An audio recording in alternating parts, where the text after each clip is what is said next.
আপনার মোবাইলের যদি স্টোরেজ তাড়াতাড়ি ফুল হয়ে যাচ্ছে তাহলে এর মূল কারণ হচ্ছে ক্রোম ব্রাউজারে গিয়ে এইগুলি এখনই ডিলিট করে দিন, তাহলে আপনার আর স্টোরেজ ফুল হয়ে যাবে না। এটি করার জন্য ফার্স্ট আমাদের চলে যেতে হবে ক্রোমে। সবাই ক্রোমে চলে যাব। ক্রোমে যাওয়ার পর এখানে আপনারা দেখতে পারবেন থ্রি ডটে সবাই একটা ক্লিক করব। থিয়েটারে সবাই ক্লিক করব। ক্লিক করার পর আপনাদের সামনে এইরকম একটি ইন্টারফেস আসবে। এই নিচে আপনারা দেখতে পাচ্ছেন সেটিংয়ে একটা ক্লিক করব। সবাই সেটিংয়ে ক্লিক করার পর একটু স্ক্রল করব।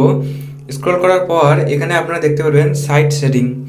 এখানে দেখতে পাচ্ছেন সাইট সেটিংয়ে আমরা ক্লিক করব। আর সাইট সেটিংয়ে ক্লিক করার পর একদম স্ক্রল করে সবার নিচে চলে যাব। নিচে চলে গিয়ে এখানে আপনারা দেখতে পাচ্ছেন ডাটা স্টোরেজ। এখানে দেখতে পাচ্ছেন ডাটা স্টোরেজ একটা ক্লিক করব।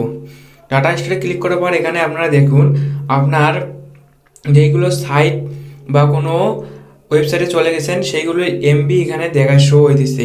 এইগুলি আপনার ডিলিট করে দিলে আপনার স্টোরেজ আর ফুল হয়ে যাবে না। এগুলি আপনি ডিলিট করার জন্য এটাকে একটু ট্যাপ করে চলে যাবেন। চলে যাওয়ার পর এখানে আপনারা দেখতে পাচ্ছেন ডিলিটে ক্লিক করবো একটা। ডিলিটে ক্লিক করার পর এখানে ডিলিট করে দেবো।